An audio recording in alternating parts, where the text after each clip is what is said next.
Our Saraba State Governor to defect to the All Progressives Congress later in November. Details now.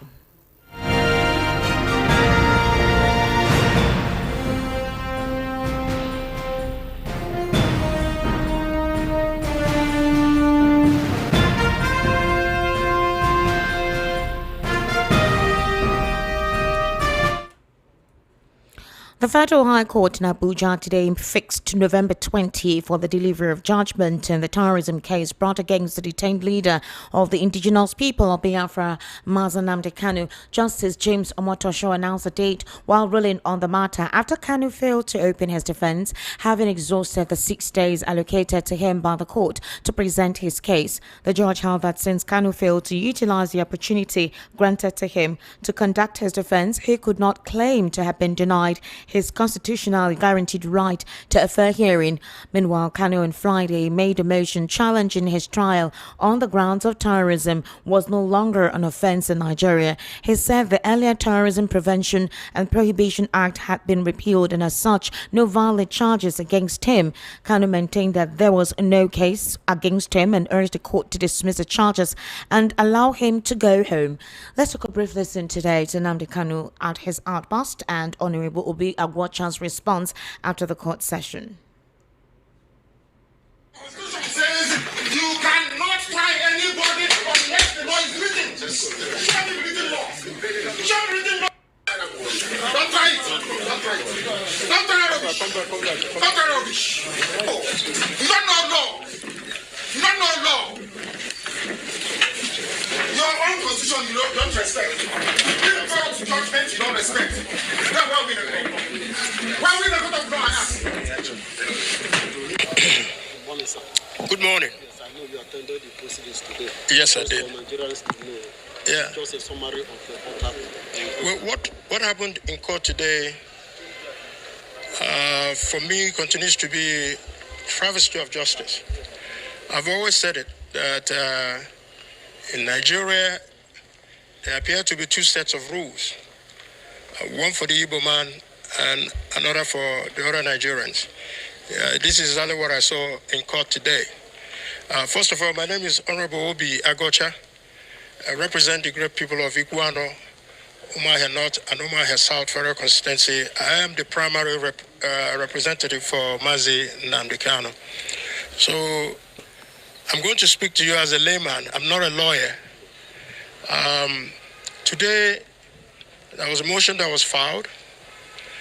Previously, I believe at the end of October, another motion was filed. And none of those motions were challenged by the prosecution team. They didn't raise any objection. The court did not overrule anybody, but admitted the motion. So on what basis then is the trial, the efforts that are being put to compel Mazi Nnamdi Kanu to trial when the motions have been put and yet to be challenged by the prosecution team? Mazi Kanu is asking for a simple question: on what law is he being tried? Neither the judge nor the prosecution team have answered that. And today, that motion that was raised by Mazi Nnamdi Kanu and served to the prosecution team were not challenged. And it's very, very critical and important that we know that. However, the judge now ruled to say that he's reserved November 20th for ruling. When there are jurisdictional issues, thresholds that are yet to be overcome. So this is a political trial veiled as a criminal trial.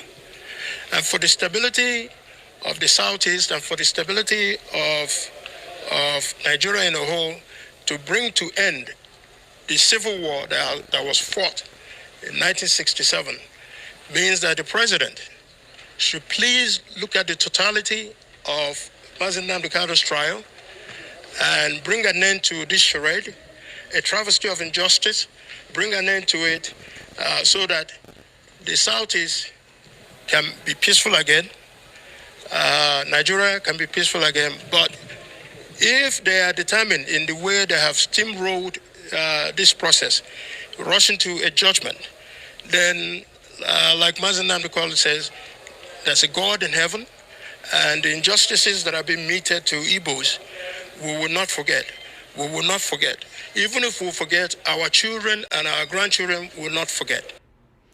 All right, that was Honorable Obi Agwacha while he stepped out of the court when the court session was over today. Mazi Nnamdi Kanu did not find it funny based on the situation at the court premises. He called out the justice system of Nigeria and questioned its authenticity as to how it reacts to him whenever his case is being brought to the fore. He also alleged a lot of discrepancies at the court premises today. Let's take a very brief listen to him as well. Do something, you will do it. And you're just in conviction. And you wonder why God cost you people. Useless black people. You don't know what justice means. You have no idea what justice means. You don't know what justice means. Useless black African people. You don't know the meaning of justice. Your constitution says you cannot tie anybody unless the law is written. Show me the written law. Show me the written law. I want the written law. Show me the written law. Are you okay? Don't go close. Don't try that rubbish. Don't try it. Don't try it. Don't try that rubbish. Don't try that rubbish. Useless people. You don't know law. You don't know law. Your own constitution you don't respect. Supreme Court judgment you don't respect. Then why we the court of law? Why we the court of law, I ask? Nonsense. If you think Britain can ask you to jail me and you jail me, you are dreaming. You are dreaming. I'm telling you that you are dreaming. All right, meanwhile, President Bola Ahmed Tinubu on Thursday said his government was engaging with the war diplomatically following remarks by U.S. President Mr. Donald Trump, who threatened military action against terror groups in Nigeria over the alleged mass killing of Christians. This was a coalition of northern elders that rejected calls by some U.S. right-wing lawmakers to ban Sharia law in the country. Speaking at the Federal Executive Council meeting shortly after swearing in two new ministers, Dr. Bernard Udoro and Dr. Kingsley Ude, Tinubu urged Nigerians not to succumb to despair, promising that his government will defeat every form of terrorism and secure every part of the country. The President of the Federal Republic of Nigeria stated that Nigeria remains on a steady growth trajectory with more promise of stability and prosperity as economic reforms continue to yield results and gain national and international acceptance. On the current state of the economy and the relationship between Nigeria and the United States, President Tinubu assured that the most important thing is the fact that despite the political headwinds and the fear of our people, we will continue to engage with partners. Tinubu's remarks come just days after U.S. President Donald Trump threatened military actions against terror groups in Nigeria over the alleged mass killings of Nigerians. Meanwhile, President Bola Ahmed Tinubu also declared that Nigeria will not be intimidated despite rising international concerns over alleged Christian genocide in the country. He made these remarks in a statement posted on his verified X account today, days after the U.S. President Trump threatened potential military action over alleged attacks on Christians in Nigeria. The president stated that Nigeria would continue to assert itself on the global stage with calm clarity and strong sense of purpose. Speaking on Nigeria's security crisis, the president maintained that terrorism remains a long-standing challenge, but assured citizens that the government is determined to overcome it. He emphasized that national security is non-negotiable and vowed that no effort will be spared in eliminating threats to peace. The president urged Nigeria's international partners to continue supporting the country, noting the collaboration is absolutely critical to sustaining progress already made. This is also coming in the wake of the threat by U.S. President Donald Trump very recently concerning the situation in Nigeria. He also affirmed that the country of the U.S. would not deter in its response to actually call out the government of Nigeria in its complicity with the alleged genocide Christians are facing in the country. Now, meanwhile, the Chief of Air Force disclosed to his people today during the inauguration on Nigeria's firm stance and belief in Nigeria's military to tackle insecurity on all fronts. Let's take a very brief listen to him as well. And I welcome you all to this media meeting with branch chiefs ELSA commanding and top echelon of the Nigerian Air Force under my administration as the Chief of the Air Staff. Your presence here today signals our collective readiness in this new chapter for the Nigerian Air Force with unity, focus, and purpose. First and foremost, we give thanks to the Almighty God for His grace over our lives, our service, and our dear nation. With His guidance, we will not be here today. I also wish to express my deepest appreciation to the President, Commander-in-Chief of the Armed Forces, for the trust and confidence reposed in me to lead the Nigerian Air Force at this critical time in our nation's history. I do not take this responsibility lightly, and I am fully committed to justify this trust through focused leadership, professionalism, and tangible results. Let me also congratulate all the newly appointed senior officers. Your appointments were carefully considered based on merit, competence, vacancies, and the operational needs of the service. This administration is about putting square pegs in square holes. The Nigerian Air Force needs leaders who can deliver. And I believe we have assembled the right team that will take us to the next level. We're in a season of renewed hope and expectation. The aspirations of millions of Nigerians rest in part on what we do here, on how effectively and efficiently we carry out our duties and safeguard the territorial integrity of our dear country. Let me be clear. We will not disappoint them. Mr. President has given clear and express directives, and ladies and gentlemen, those directives will be implemented to the later. There will be no ambiguity in our posture. The time for action is now, and we will deliver. All right, that's Nigeria's new Chief of Air Force. Meanwhile, the Islamic State West Africa Province ISWAP has released a propaganda message responding to comments attributed to the United States President Donald Trump about possible U.S. military operations against the group in Nigeria. Now, in a message circulated through its regular communication channels, ISWAP attacked Trump personally, describing him as a reckless American tyrant in U.S. drone strikes and surveillance activities following Trump's remarks.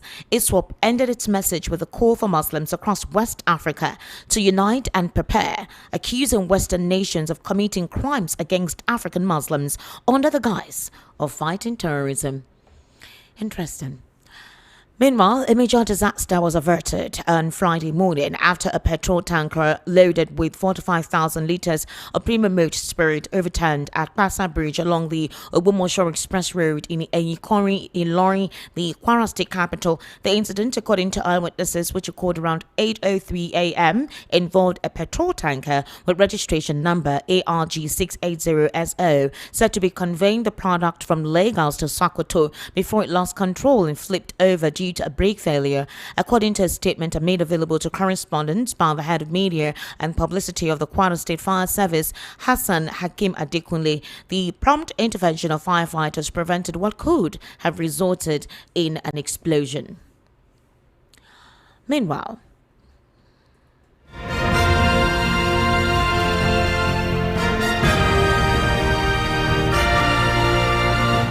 the Abuja Electricity Distribution Company has commenced a sweeping retrenchment exercise affecting about 800 employees, even as Nigerians continue to reel under rising inflation, soaring living cost, and erratic power supply. The mass layoff, which began on Wednesday, November 5, 2025, follows months of internal restructuring at the utility firm, which serves the Federal Capital Territory, Kogi, Niger, and Nasarawa states. Multiple sources familiar with the development within the company disclosed to correspondents correspondents on Thursday that the management had initially proposed to sack 1,800 workers before reducing the number to 800 after a series of tense negotiations with the National Union of Electricity Employees and the Senior Staff Association of Electricity and Allied Companies. One of the sources, who is an AEDC employee, said the management had initially planned to sack 1,800 workers. However, they decided to reduce the number to 800 after intense pressure from the unions, which had at first insisted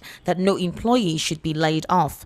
A sample of the disengagement letter was tied to notification of disengagement from service. Also, the letter reads in part that they are regretting to inform that their services with the company will no longer be required effective 5th November 2025. Now, the political landscape in Taraba State is set for a major shake-up as Governor Agbo Kefas prepares to defect from the People's Democratic Party to the ruling All Progressives Congress, with party insiders confirming what the switch will be formalized on November 19. A source within the APC National Working Committee disclosed that preparations have been concluded to receive the governor to mega rally in Jalingo. The insider disclosed that APC National Chairman Professor Nentewa Yilwada is expected to lead party chieftains to welcome Kefas into the ruling fold. The source also hinted that Yilwada played a leading role behind the scenes, describing the switch as a masterstroke. Speculation over the governor's political direction heightened earlier this week when he addressed APC and PDP stakeholders at the banquet hall of TY Danjuma House in Jalingo. You're currently listening to the World News right here on Voice of the People, 90.3 FM. I currently have right here in the studio Mr. Elvis Elimehele to actually give us his perspective on some of the topics I'll be discussed today. Mr. Elvis, good evening and thank you for joining us in the World News at 6. Good evening, Esther, and good evening, our esteemed listener. I'm quite lucky today to actually have you physically here. Most times, when it comes to the news for you to analyze, you usually do it via the telephone. Mr. Elvis, it's Friday. Yes, TGI, baby. So I'm sure you heard Nnamdi Kanu's outburst in court today. He vituperated one of the DSS officials who was coming close to him. He pushed him back and said, "Do not try it." He also said, he called all sorts of names, I'm sure you heard it, and said, who in this court can charge him of treason when they do not even have what law are they actually adjudicate, on what law are they charging him for, and why can't they follow the law? A couple of persons have reacted. They say this is not the first time Nnamdi Kanu has given an outburst emotionally in court, and being the fact that this time around his emotional outburst is from a different perspective because he is the one representing himself. There are technicalities involved, there is composure involved when it comes to professionally having to defend yourself. Would you say that one can relate with his outburst today and his emotional turmoil towards, according to him, the misapplication of law or non-application of law concerning his case? It will be difficult for us to, ascertain it that way because he is not a lawyer. He is solely relying on, probably the advice from his legal counsel before he disbanded them. So his outburst today, I could also liken it to probably some of the frustration he has been facing in DSS for these past 4 years. This is the singular reason, Esther, I've always been 4 years now? Yeah, or more than that? For more than 4 years. About 4 years, since 2021. Yeah, 2021. So this is the reason why I keep telling you that I really don't like that idea of him saying that he's want to be defending himself. He is not a lawyer, and there are so many technicalities in his case. We're talking of treason. It's one of the biggest offenses you can, against the state. So I don't know. I believe so much that Justice Omotosho will know what to do in this matter because they've waited for him to open his case and he said he has no case. And he's going to be defending himself. How will you defend yourself in a treasonable offense with the state? And I don't know who is advising him, but my own grasp is that all this will lead to him remaining so much in incarceration. Why can't the Nigerian government follow their own constitution? And where in the constitution? That's basically what he slammed. He said, where is it in this constitution that you think you have a right to judgment? Where is the terrorism law here? The grounds for which you are saying you're charging me for terrorism. That's basically what he was actually crying out. And the judge said that they would decide on his case November on the 19th. So let's 19th. wait for court interpretation on whatever he has said. Because as we speak, Esther, we are waiting. The professionals, that's the expert in this in legal profession, will be able to know where he is coming from. And the judge will, interpret everything he has said and give his verdict concerning that matter. So can the judge give a verdict Now, although he has eventually agreed to open his defense, because that's basically what they asked him to do. You must open your defense. We've given you 6 days to do that, and you haven't done that. His 6 days has actually been what you call exhausted. The 6 days given to him for the trial. So they have actually given a date to rule on his trial. What does that rule mean? Is that a final take from the Federal High Court? I really don't know, because lawyers will be able to tell you what that kind of because as it is now, the judge has, before, he gave a warning 2 he days said ago that Nnamdi Kanu has failed to utilize the opportunity granted to him to conduct his defense. He cannot claim to have been denied the constitutional right guaranteed to defend himself to him for fair hearing. For fair hearing. Apparently, what happens is the fact that on the set day they will try. But Nnamdi Kanu also filed another motion today where he's challenging the competence of the charge and the jurisdiction of the court to try him. He's saying, what's the competence of your charge? And what is the jurisdiction? What's the competence of your jurisdiction to charge me, all right, before your honorable court? Meanwhile, the court stood down the case for 1 hour after he, who was representing himself, disengaged his lawyers, indicating his intention to actually file for his defense. That's where you saw him, exhibiting his... And he was not even making any defense today. He was only just being angry and, emotionally high. So emotionally high? Would you blame him for the outburst? Would you blame I'm him not blaming him. for I'm the only disposition? blaming. Where I'm blaming him is that he's solely elongating his stay. If he has not disbanded his team by now, this case would have been opened and the trial would have continued. From what we heard about disengagement of his team, he says the team were being too professional. There are some names they were free to mention. Something he can actually do on the technicality that he's not a professional lawyer. You cannot know more than lawyers that you hired to defend you, Esther. Give them the truth about the matter and they know how to argue it out with the judges in the court. That while even lawyers, even when they have cases in the court, they also hire their colleague to defend them. You are not a lawyer. So that's where I'm looking at. If Nigerians are protesting that Nnamdi Kanu should be released, he should also work with Nigerians so that this matter can be fast-tracked. Let him get out of incarceration or let judgment be given. Let him know his stand concerning whatever allegations charges have been brought against him. Instead of all these ones are just like delaying and keeping him in incarceration. All right.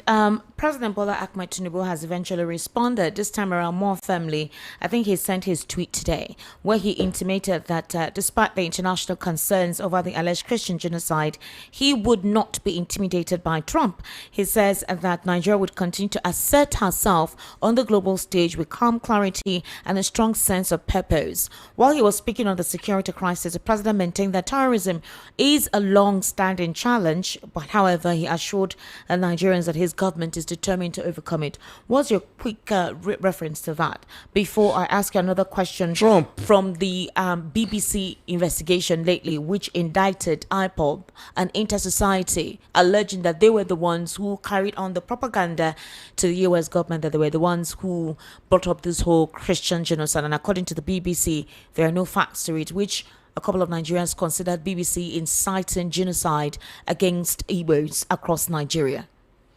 Well, Trump is not intimidating President Tinubu. Okay. President Tinubu's failure and his government failure to do the needful is what is intimidating them. That's what brought disgrace. When Buhari failed, when he came to power, if Trump government administration have seen that he's asserting more pressure and more action in curbing this insecurity, we would have gotten to where we are now. But failure for him to do what the needful is what led us to this. If President Buhari failed to try the sponsors of Boko Haram released by UAE, what stopped Tinubu from dusting that and say, no, I must get to the root of this? He should have told a different line in making sure that Nigerians can sleep and have their 2 eyes closed and go over their normal business. But when he came and said he was going to continue from where Buhari stopped, and we saw more killings in his administration, that's where he brought the intimidation to himself. Now that another person is now seeing what is wrong in his country and saying, no, this must not continue. Nobody is intimidating him. His government and the policies of his government intimidated him. So he should live up to the expectation. Before Trump came in, have we not been crying? Nigerians are crying every day. We see killings. We see mass burial. So what are we talking about? So he should not even arrogate this to Trump. It is the failure of his administration to do the needful that brought this intimidation to this government.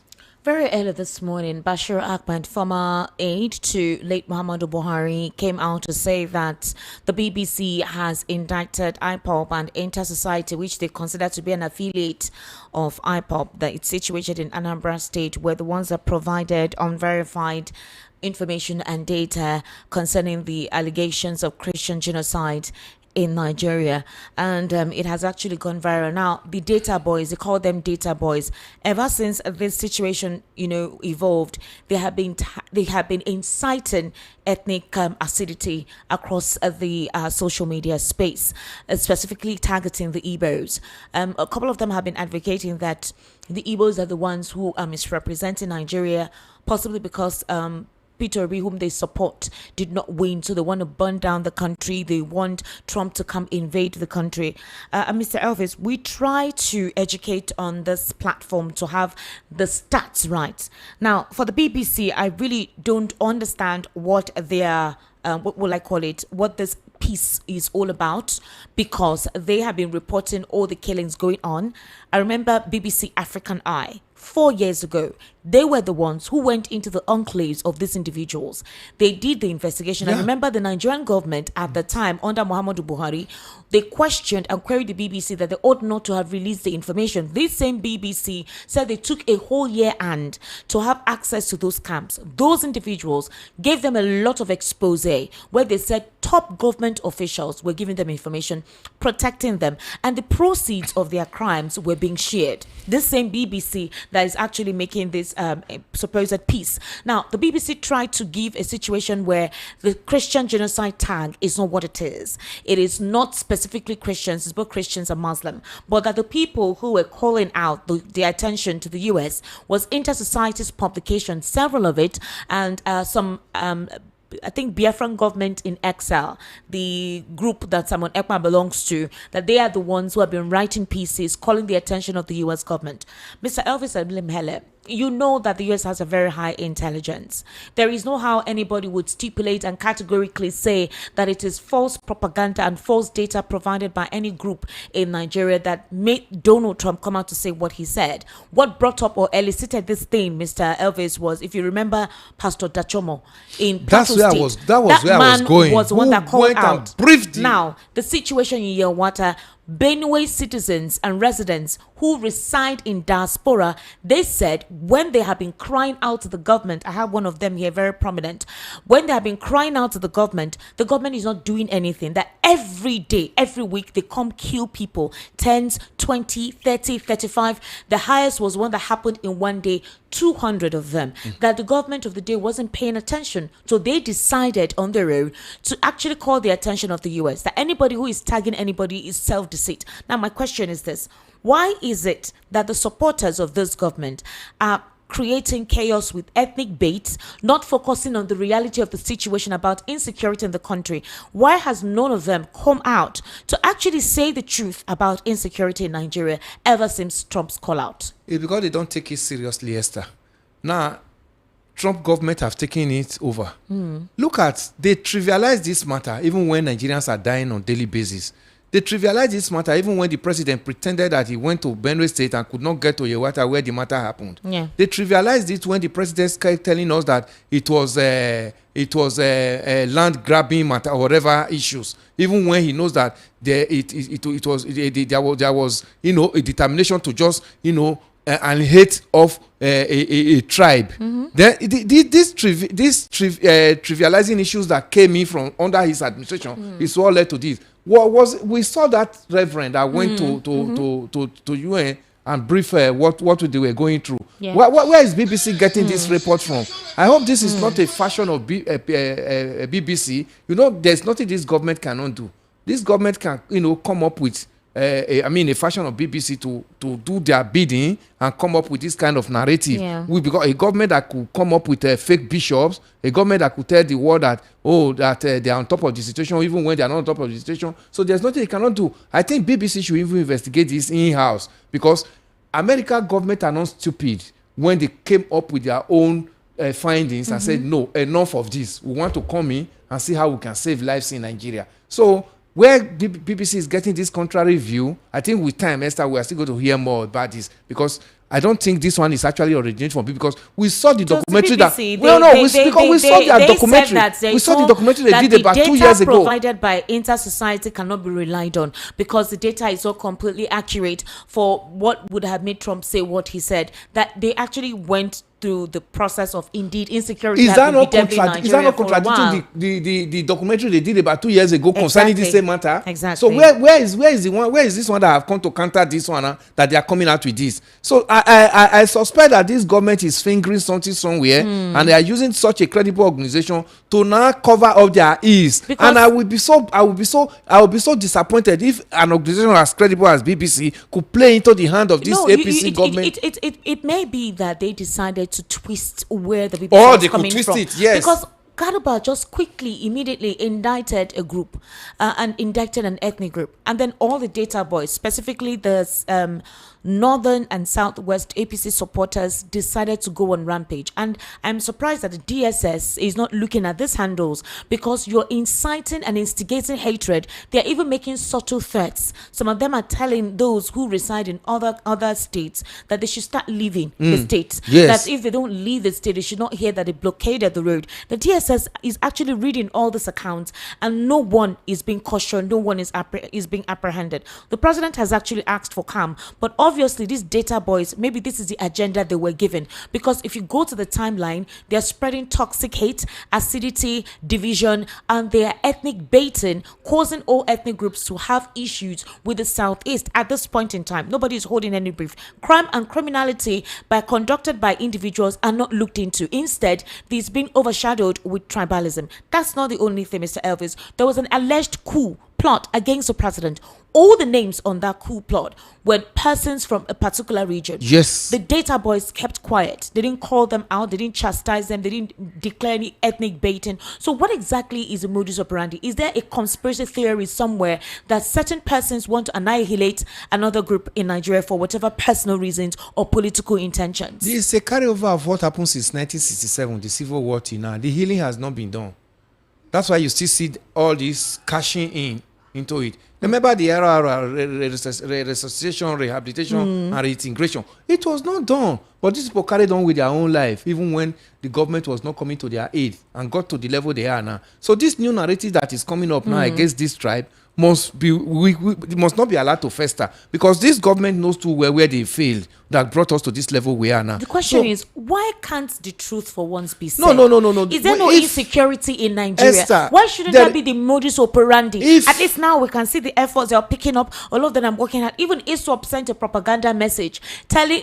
I don't even understand what that message means. If those who are perpetrating it are behind the sponsors of this message, you are going to see more of it. Well, are we saying that we have some persons who are literally terrorist apologists because of politics? That's why it has festered to this level we are. Yes, they are.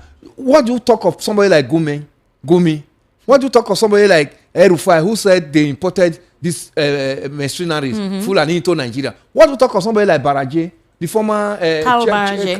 He was one who said it. I mean, in an interview, 2022. So what has happened? So these are people that even if we don't even get the leads from UAE, these are people that the government should have, raised up their political willpower to say these persons must be tried and brought to book. For you having all this information, even with their own godfather, the late president, whom they surrounded. I mean, I'm talking of Buhari, who they surrounded to make sure that this thing festers. What happened when he came in? The situation in Yowada, Truth Social actually said they had informed the Nigerian government. Yes. Prior to the time. Let's take a listen to this very briefly.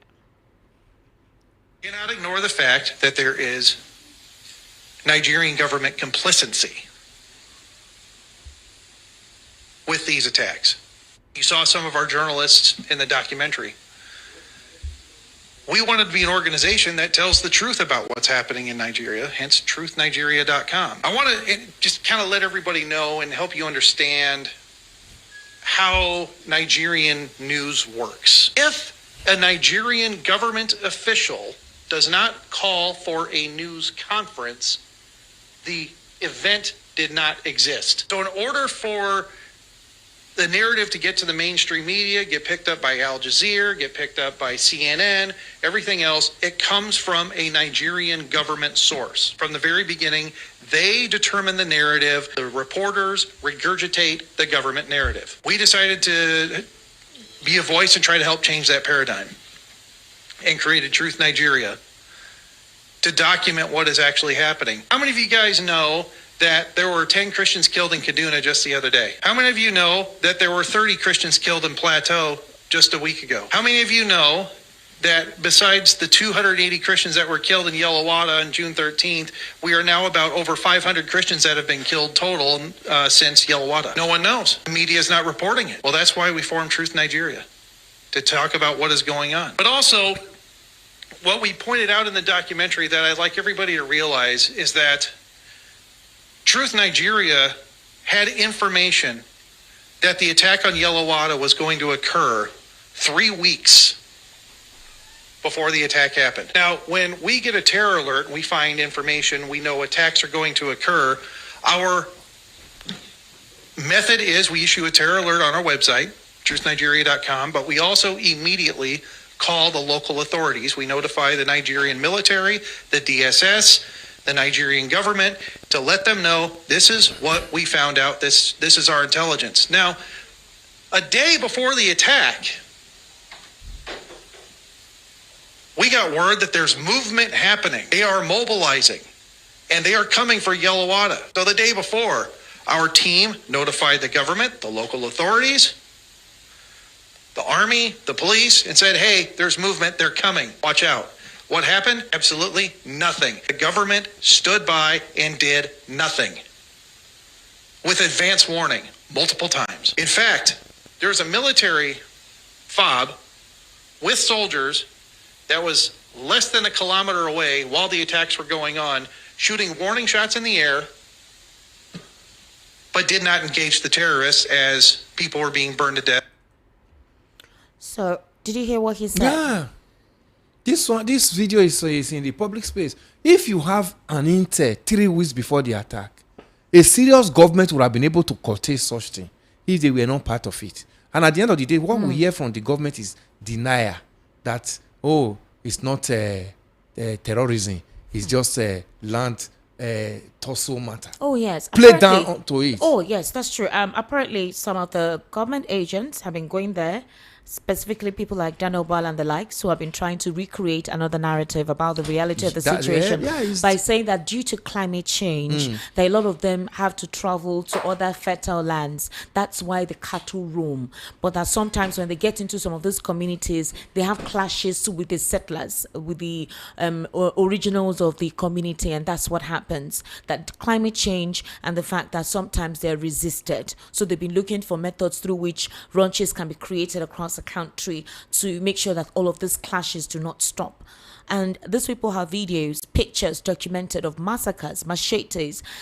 They painted gory videos. They actually described it. All of this is in the public space. Apparently, these people even know the politics of the whole thing. I'll be discussing this further and all the statements made by some of the US senators, some of them who actually come visit the IDP camps, who have gained witness accounts and asked questions as to why they're in the IDP camps and the number of IDP camps situated in Nigeria and how there are funds channeled through NGOs in the name of taking care of these IDP camps, almost like there's a deliberate means not to de-escalate, not to decompress, all right, the IDP camps, so that these people can return to their homes and their communities. So all of this theories and all of this situation is out there, which the US government has access to. So what is the essence of trying to distract the attention of Nigerians from the reality on ground and speak to the core of the situation?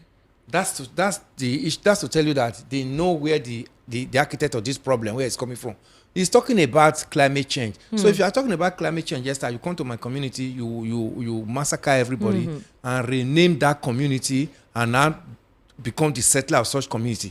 We are not talking of how do you cohabit with the people you met in the community. We are saying that we have about 164 communities in Plateau State that have been renamed. That the settlers, the original settlers, have been driven out of their ancestral home. Then foreigners have come to invade it and rename it, and they are living there. Exactly. Is that climate change, Esther, or there is a deliberate attempt to make sure that these communities are completely eroded out of existence for them to not take over? So these are the issues that the government have been hiding, and they failed to tell the truth that got to this level we are now. Nigerians are waiting for Trump. Nigerians are happy that Trump is coming to liberate us so that we can even have the freedom to go over our normal businesses. And these IDPs that have been living in IDP camps over the years can go back to their ancestral. Do you know how demeaning it is for parents with their children to not be waiting for palliative from government before they can feed? You don't have a home any longer. For you that have been a father in a home. So if it's not serious before this government, if they don't see it as an affront and somebody else is seeing it as affront, and there's no narrative, there is no kind of narrative or whatever kind of propaganda Daniel Bwala and his team will carry out that the world or even reasonable Nigerians will listen to, because we know and we have been shouting, and we know when this matter started, and we'll be shouting. Buhari paid a deaf ear to this matter throughout his 8 years. One would have thought that Tinubu would have been able to say, no, I must not continue from that anomalies that the Buhari could not manage. But he continued, and we saw wars coming in his regime, his administration, all the debt. So I think it is time that this must come to an end. All right, thank you so much, Mr. Elvis, for giving us your time. I know you have another program somewhere. Yeah, thank you, Esther. I've been speaking with Mr. Elvis Elimehele. He's a political, national, and social affairs commentator. Mr. Elvis is also a journalist, if you must know. He's been actually in the business for almost more than 3 decades, and he's actually been following events, across the globe, giving us better insights into issues of national import. And just before we go, let's look at stories outside the shores of Nigeria, where more than 2,000 flights in the U.S. are cancelled or delayed today after airlines were told to cut traffic during the government shutdown. Domestic flights at 40 of the country's busiest airports will be affected as officials try to ease pressure on air traffic controllers. Airports have been grappling with air traffic controller shortages, who are either calling in sick or taking side jobs as work without pay during the federal government shutdown. The Federal Aviation Administration says reductions will start at 4% of internal flights before rising to the full 10% by the end of next week. It warns up to 4,000 flights per day could be affected. Several of the largest U.S. airlines are assuring customers they'll be able to get full refunds for the cancelled flight. However, as it stands right now, a lot of persons are still trapped. And that's a wrap on the world news at 6. My name is Esther Wachiko. I'll be seeing you during the evening rush at 7. Kindly stay with us.